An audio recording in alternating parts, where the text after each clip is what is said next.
Welcome back to our channel. Tingnan nyo guys, ang daming bulaklak nitong puno ng cherries. And ito nga pala ang ganap ko ngayong araw ng Lunes. Pagkatapos ng aking work sa office, ang dami kong pinuntahan guys. At ito nga palang OOTD ko. Yung dress na ito ay year 2020 ko pa nabili. Pero taon-taon ko lang ito nasusuot. At alam nyo ba guys, dahil sa 4 season dito sa Canada, kaya dapat i-keep mo yung iyong mga sinusuot tuwing season. Dahil maganda ang weather for today, kaya naman nakapag-dress tayo. Nag-close shoes na nga lang ako para man may protection kung malamig sa opisina. At nagdala na rin ako ng coat. Ito nga pala ang fruits natin for today, ang banana at saka ang carrots. Alam nyo naman ang banana mayaman sa potassium at ang carrots ay mayaman sa beta-carotene na maganda sa ating balat.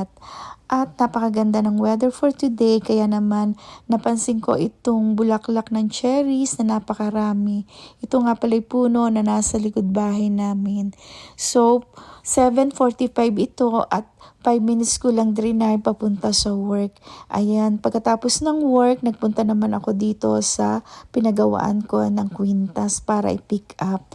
Ako na nga lang ang nag-pick up nitong kwintas kasi nga ng Saturday at weekend ay may trabaho naman si Mr.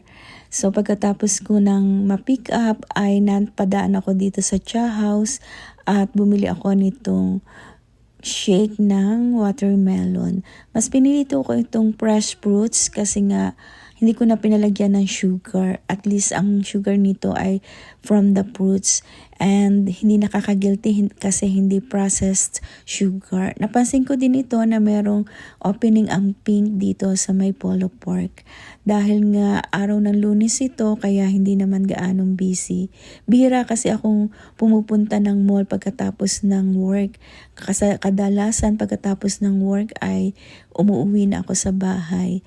And then naisipan ko na dumaan na din sa Dollarama.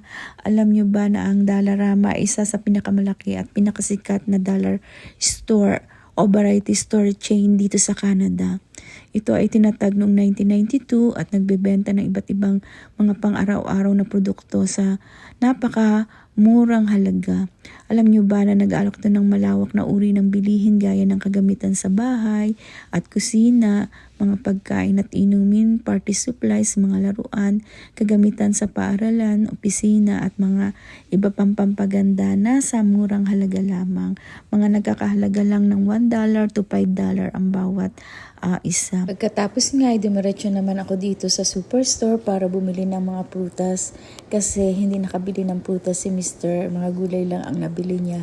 Kaya ako na ang dumaan dito sa superstore. At malalakit ako itong malalaking mangga. Alam niyo ba mga uri ng malalaking mangga? Ito ay imported pa na apple mango, Indian mango na locally grown na malalaking mangga. So ito ay apple mango. Ayan, ang laki. At nakita ko rin tong malaking orange. Alam nyo ba ang mga malalaking uri ng orange ay tinatawag na navel orange or Valencia orange. So ayan, ang lalaki ng orange. Ito naman yung sweet pepper, bell pepper. Yan, ang lalaki ng sweet bell pepper. At nakita ko din itong malalaking mansanas. Alam nyo ba ang uri ng malalaking mansanas ay tinatawag na honey grapes, Fuji at Granny Smith o yung mga green na mansanas. At nakatawag pansin din sa akin itong napakalaking sweet potatoes. At pagkatapos nga ay punta na tayo sa counter at tayo ay magbabayad na. Alam nyo ba na napakaganda ng benepisyo nitong mga orange, apple at manggang hilaw? Ito'y pawang masustansyang prutas na pagpipilian na may kanya-kanyang sustansya at benepisyo. Ang orange ay mayaman sa vitamin C at antioxidant na nakatutulong palakasin ang immune system natin. Ang apple naman ay syempre mahusay na source ng fiber na nakakatulong sa panunaw at nagbibigay ng pakiramdam sa nabusog tayo. Kaya kung ikaw ay laging gutom, kumain ka ng apple. And alam nyo ba ang manggang hilaw? Bagamat kilala ito sa magiging maasim, ay ito ay masarap kapag may sausawan bagoong, diba? Ganon din naman itong mga pomegranate, mayaman ito sa vitamin C, vitamin K at potassium. At katulad ng bayabas, mayaman sa vitamin C. Ang lalaki din itong mga pipinong nabili natin, ang hahaba. 3 piraso ang isang pack. Mas mura kasi ito kaysa dun sa maliliit. At yan, hanggang sa muli. Bye, be kind, bye-bye.